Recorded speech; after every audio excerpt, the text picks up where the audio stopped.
لو کانا اگر ہوتا عرضاً قریباً مال نزدیک، یعنی مال غنیمت حاصل کرنا آسان ہوتا، نزدیک ہوتا، وسفراً قاصداً اور سفر آسان ہوتا، لتبعوک، یہاں یہ لا نہیں پڑھنا، اس کو لا پڑھنا ہے، لتبعوک، لمز بر لا اس کے معنی ہے ضرور بر ضرور، تاکید کے لیے کہ ضرور بر ضرور، اتبعوک وہ پیچھے پیچھے آتے آپ کے، اتباع کرتے آپ کا، اتباع کے بارے میں ابھی آپ نے سنا تفصیل سے، تو وہ ضرور آپ کا اتباع کرتے، آپ کے پیچھے آتے، ولیکن اور لیکن، بعودت علیہم دور معلوم ہوتی ہے، بعید سے بعودت دور نظر آتی ہے، علیہم ان کو، الشقۃ مسافت، ان کو مسافت دور نظر آتی ہے،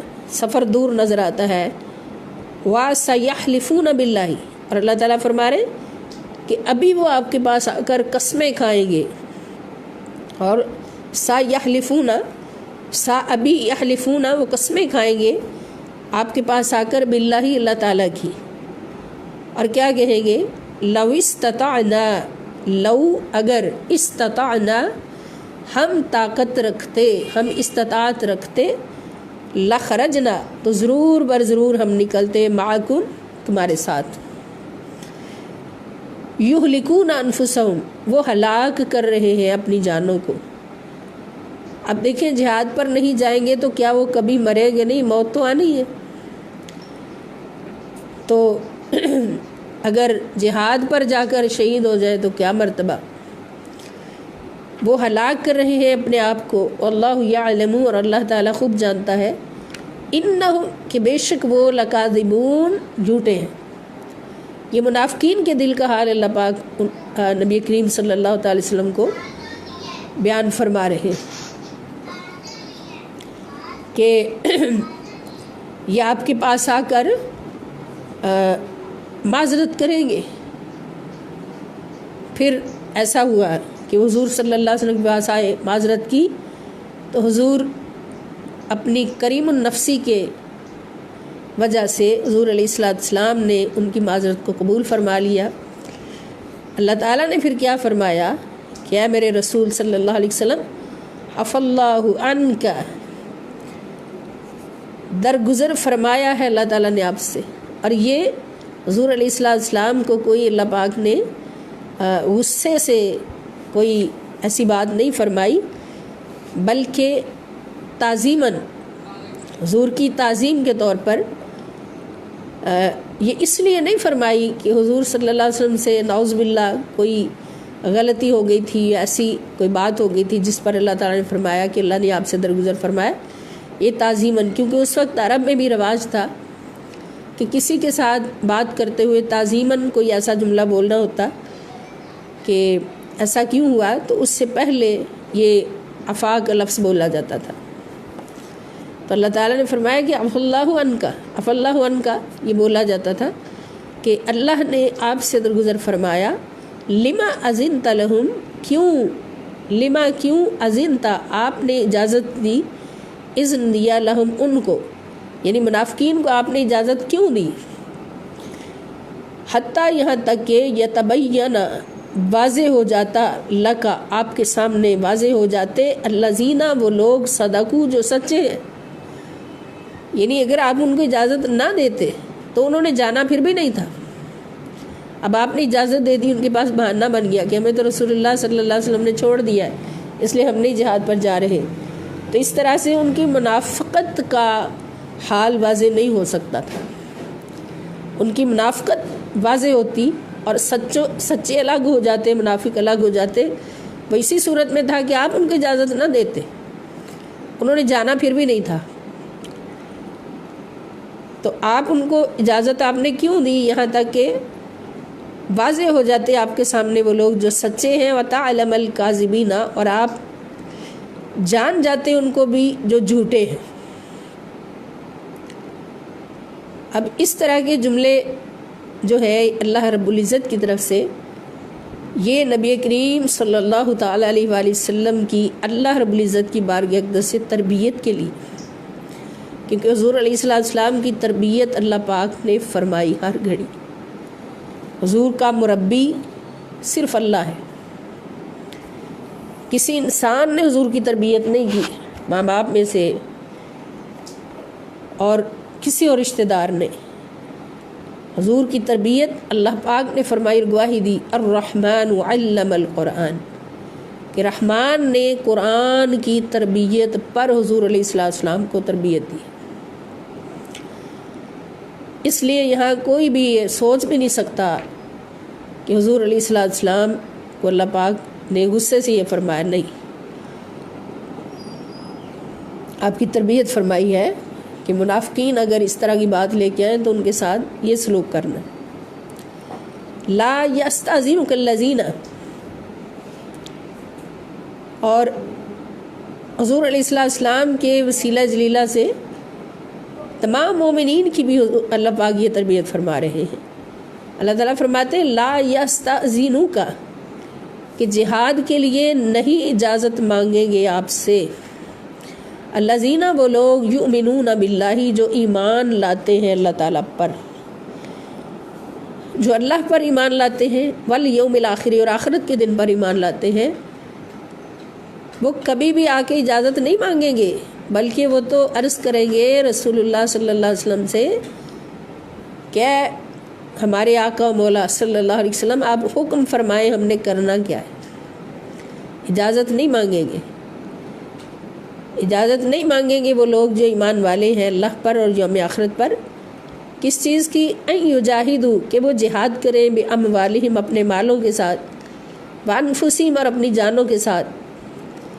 جہاد کرنے کی اجازت نہیں مانگیں گے. واللہ، اور اللہ تعالی، علیم بالمتقین، خوب جانتا ہے متقین کو، پرہیزگاروں کو.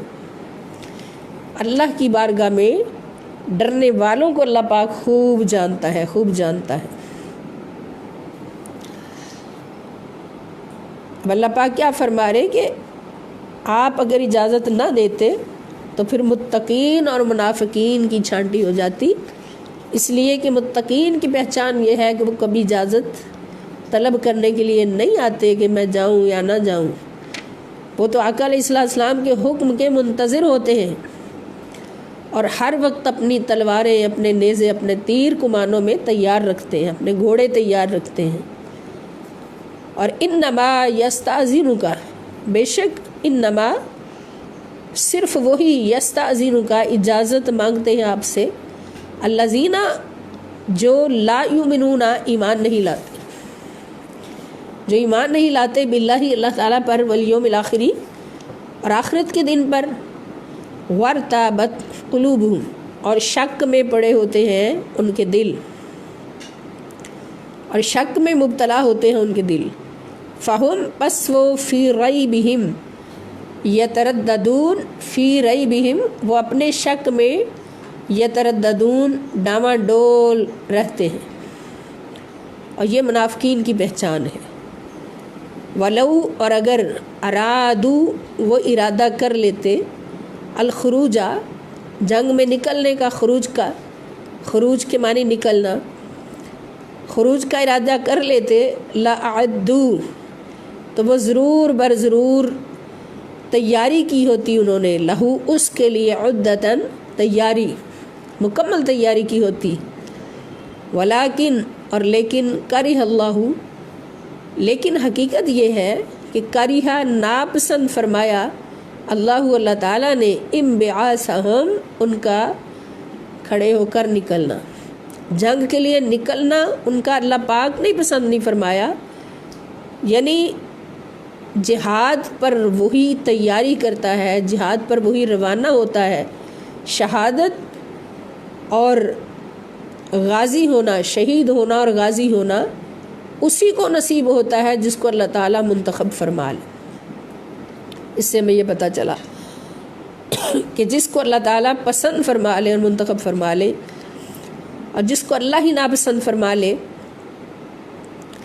تو وہ کیسے جہاد پہ جا سکتا ہے. تو اللہ تعالیٰ فرما رہے کہ اگر انہوں نے ارادہ کیا ہوتا نکلنے کا تو اس کے لیے تیاری کی ہوتی. نہ انہوں نے اپنی تلواروں کو دیکھا کہ تیز ہیں یا کند ہیں، نہ ان سے مٹی جھاڑی اور نہ اپنے تیر کمانوں میں سیٹ کیے، نہ اپنے گھوڑے تیار کیے، نہ ساز و سامان جنگ تیار کیا، تو یہ کیسے کہہ سکتے ہیں کہ یہ مجبوری ہو گئی اور وہ مجبوری ہو گئی؟ بلکہ حقیقت یہ ہے کہ ان کو اللہ پاک نے ناپسند فرمایا ان کا نکلنا جنگ کے لیے، فَثَبَّتَهُمْ، اور ان کو بٹھا دیا، پست کر کے بٹھا دیا زمین پر، پست ہمت کر دیا۔ وکیل، اور کہا گیا ان سے اقعدوا، بیٹھے رہو، مع القاعدین، بیٹھ رہنے والوں کے ساتھ، بیٹھ رہنے والوں کے ساتھ بیٹھے رہو، ان کو یہ کہہ دیا۔ لو خرجوا فیکم، اور اے میرے پیارے مصطفیٰ صلی اللہ علیہ وسلم آپ سن لیجئے کہ لو خرجوا، اگر وہ نکل بھی آتے، فیکم، تمہارے درمیان، تمہارے لشکر کے درمیان میں نکل آتے، تو انہوں نے کیا کرنا تھا؟ انہوں نے جنگ نہیں کرنی تھی۔ ما زادوکم، تو انہوں تو نہ زیادہ کرتے، الا خبالا، مگر فساد، تو انہوں نے فساد میں ہی زیادتی کرنی تھی، فساد کو بڑھانا تھا۔ ولا اوضعوا، یہاں پر لا نہیں پڑھنا بلکہ لا، الف جو ہے اس کو پڑھنا نہیں ہے، سائلنٹ۔ ولا اوضعوا، اور ضرور بر ضرور، لام تاکید کے لیے ہے، اوضعوا، ضائع کرنا تھا، خلالکم، تمہاری آپس کی دوستیوں کو، یعنی آپس میں دوستوں کو انہوں نے لڑانا تھا، فساد پیدا کرنا تھا۔ یبغونکم الفتنۃ، تمہارے درمیان فتنہ تلاش کرتے ہوئے، یعنی تمہاری صفوں کے درمیان انہوں نے فتنہ برپا کرنا تھا، دوستیوں کو ضائع کرنا تھا، اور سوائے فساد کے اور کوئی چیز انہوں نے وہاں پہ پیش نہیں کرنی تھی۔ وفیکم، اور تمہارے درمیان سماعون، جاسوس ہیں۔ سماع، یہ اس کو کہتے ہیں جو چھپ کر غور سے سننے والا ہو، جاسوسی کے لیے، دوسروں کی باتیں جاسوسی کے لیے سننے والا ہو، اس کو سماع کہتے ہیں، سماع یعنی غور سے سننے والا، چھپ کر۔ تو تمہارے درمیان ان کے جاسوس بھی موجود ہیں، لہم، ان کے، واللہ، اور اللہ تعالیٰ، علیم بالظالمین، ظالموں کو خوب جانتا ہے۔ لقد ابتغوا الفتنۃ، یہ سارا منافقین کے بارے میں اللہ پاک نے بیان فرمایا کہ انہوں نے پہلے بھی احد کے موقع پر بھی اس طرح دھوکہ بازی کی تھی کہ ساتھ نکلے، لیکن راستے میں ہی 300 لوگ منافقین اپنے 300 لوگوں کے ساتھ لشکر کو چھوڑ کر چلے گئے، اور اس کا مقصد یہی تھا کہ ساتھ جائیں گے، راستے میں چھوڑ دیں گے تاکہ دوسرے مسلمان جو ہیں وہ ان کے دل کمزور ہو جائیں، ان کے اندر کمزوری آ جائے۔ لیکن جس لشکر کے سالار محمد رسول اللہ صلی اللہ تعالیٰ علیہ وآلہ وسلم ہوں، تو وہاں پر یہ تصور بھی نہیں کیا جا سکتا۔ تو اللہ پاک فرما رہے لقد ابتغوا الفتنۃ من قبل، لقد، بے شک، ابتغوا، انہوں نے کوشش کی تھی، الفتنۃ، فتنہ برپا کرنے کی، من قبل، اس سے پہلے بھی، وقلبوا، اور الٹ پلٹ کرتے تھے، لکا، آپ کے لیے، الامور، معاملات کو، پہلے بھی انہوں نے آپ کے ساتھ یہ کیا ہوا ہے احد کے موقع پر، تو لیکن اللہ تعالیٰ نے وہاں پر آپ کا ساتھ دیا، حتیٰ یہاں تک کہ جاء الحق، حق آ گیا، وظہر امر اللہ، اور غالب آ گیا اللہ تعالیٰ کا حکم، وہم کارہون، اور وہ اس کو ناپسند کر رہے ہیں، اس پر ناخوش ہو رہے ہیں۔ ومنہم، اور ان میں سے بعض ایسے ہیں، من یقول، جس نے کہا، جو کہتا ہے، ائذن لی، کہ مجھے اجازت دیجئے کہ میں گھر ٹھہرا رہوں، ولا تفتنی، اور مجھے آزمائش میں نہ ڈالیے. یعنی کسی نے آگے یہ کہا کہ میرے گھر میں کوئی ایسا کام ہے کہ جو مجھے جنگ پہ جانے سے روک سکتا ہے، اس لیے مجھے اجازت دے دیجئے. ایسا نہ ہو کہ آپ مجھے حکم فرمائیں اور اینڈ ٹائم پہ میں نہ جا سکوں تو پھر نافرمانی ہو جائے گی، اس لیے ابھی آپ مجھے اجازت دے دیں کہ میں نہ جاؤں. یعنی اس طرح کی فتنہ باز باتیں گھڑ گھڑ کے حضور علیہ السلام کے پاس آئے. تو ولا تفتنی، اور مجھے آزمائش میں نہ ڈالیے. اللہ تعالیٰ فرماتے الا خبردار، فی الفتنۃ سقطوا، فتنہ میں تو وہ گر چکے ہیں، آزمائش میں تو وہ پڑ چکے ہیں. وَإِنَّ، اور بے شک جہنم، جہنم لمحیطۃ، گھیرے ہوئے ہے بالکافرین، کافروں کو. بے شک جہنم کافروں کو گھیرے ہوئے ہے، ان کا شمار کافروں کے ساتھ ہوگا اور یہ جہنم والے ہوں گے، نعوذ باللہ. ان تصبک حسنۃ، اور اللہ پاک نے فرمایا میرے مصطفیٰ صلی اللہ علیہ وسلم آپ سنیے کہ ان اگر تصبک پہنچتی ہے آپ کو حسنۃ کوئی بلائی، تسؤہم تو ان کو بری لگتی ہے. وَإِنْ، اور اگر تصبک پہنچتی ہے آپ کو مصیبت کوئی مصیبت، یقولو تو یہ کہتے ہیں قد اخذنا امرنا، بے شک ہم نے تو درست کر لیا تھا اپنا معاملہ، من قبل، اس سے پہلے ہی. وَيَتَوَلَّوْا، اور وہ لوٹتے ہیں، وَهُمْ فَرِحُونَ، اس حال میں کہ وہ بہت خوشیاں منا رہے ہوتے ہیں. یعنی اس حال میں وہ لوٹتے ہیں کہ وہ بہت زیادہ خوشیاں منا رہے ہوتے ہیں. یہ ان کا حال ہے منافقین کا. تو یہاں پر ایک بات عرض کروں گی کہ اگر کسی کے اندر ایک خصلت ہو کہ کسی کی خوشی کو دیکھ کر غمزدہ ہو جانا اور کسی کے دکھ کو دیکھ کر خوش ہو جانا، تو یہ منافقت کی نشانی ہے، اور اللہ تعالیٰ کو یہ پسند نہیں ہے. مومن وہ ہے جو دوسرے کی خوشی دیکھ کر خوش ہوتا ہے اور غم دیکھ کر غمگین ہو جاتا ہے. اللہ پاک ہمیں ایمان کی اعلیٰ منزلوں پر کامیابی عطا فرمائے.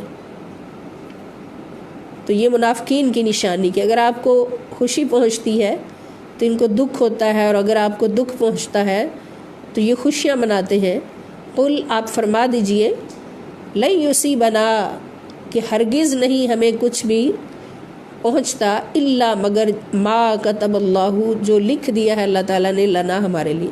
اللہ پاک نے ہمارے جو پسند فرمایا لکھ دیا وہی ہمیں ملتا ہے. ہوا مولانا، وہی ہمارا مولا ہے. یعنی اگر ہمیں کوئی مصیبت پہنچتی ہے تو ہمارے رب کے حکم سے پہنچتی ہے اور ہم اس پر راضی ہیں، وہ ہمارا مالک ہے. وعلی اللہ، اور اللہ تعالیٰ پر ہی فلیتوکل المؤمنون، مومنوں کو توکل کرنا چاہیے. فلیتوکل، پس توکل کرنا چاہیے، المؤمنون، مومنوں کو. تو اس سے ہمیں کیا سبق ملا کہ جب مومن کو کوئی تکلیف پہنچے، خوشی پہنچے تو اللہ کا شکر ادا کرے. خوشی پر تو اللہ کا شکر ادا کرنا ہے. اگر کوئی آزمائش پہنچے، کوئی تکلیف پہنچے، تو پھر بھی اس کی زبان پر یہی ہو کہ جیسے میرا اللہ راضی ویسے میں راضی، وہی میرا مولا ہے اور اسی پر میں توکل کرتا ہوں. انی توکلت علی اللہ. اللہ پاک ہمیں سمجھنے اور پورا عمل کرنے کی توفیق عطا فرمائے. وما علی الا البلاغ المبین. وإلی اللقاء انشاءاللہ. سارے دوست توجہ سے سن لیں کہ ہماری تعداد جو ہے سننے والوں کی، حاضرین کی، حاضرات کی، یہ اس میں اضافہ ہونا چاہیے. جو سنتے ہیں، اس کلاس کو اٹینڈ کرتے ہیں، ان پر فرض ہے کہ وہ دوسروں کو خود بھی ریگولر رہیں اور دوسروں کو بھی دعوت دیں. تو جو لمحہ ہمارا قرآن و حدیث کے صحبت میں گزر جائے گا وہی حاصل زندگی ہوگا اور ہماری دونوں جہاں کی کامیابی پر ہمارا حامی ہوگا. اور یہ میں نے بہت شروع میں عرض کیا تھا کہ نبی کریم صلی اللہ تعالیٰ علیہ وآلہ وسلم کا فرمان عالی شان ہے کہ اگر کوئی مومن ایک لمحے کے لیے، اور لمحہ کتنا ہوتا ہے؟ آنکھ جھپکنے کی دیر، ایک لمحے کے لیے تکیہ لگا کر بیٹھ کر قرآن میں غور و فکر کرتا ہے، اللہ کی کسی آیت میں غور و فکر کرتا ہے، تو اس کو 70 سال کی عبادت کا ثواب مل جاتا ہے۔ 70 سال ایک عبادت گزار عبادت کرتا ہے، اور ایک مومن مسلمان فقط ایک لمحے کے لیے ٹیک لگا کے بیٹھا اللہ کی آیت میں غور کرتا ہے تو اس کو 70 سال کی عبادت کے برابر ثواب مل جاتا ہے۔ اللہ پاک ہمیں اس مقام پر کامیابی عطا فرمائے۔ اور کل بھی انشاءاللہ الکریم کلاس ہوگی، ہر ہفتے میں بدھ اور جمعرات 2 دن 3 سے 4 بجے، ٹائم یاد رکھا کریں اور ضرور حاضر ہو جایا کریں۔ اللہ پاک ہم سب کا حامی و ناصر ہو۔ وما علیہ الا البلاغ۔ والسلام علیکم ورحمۃ اللہ۔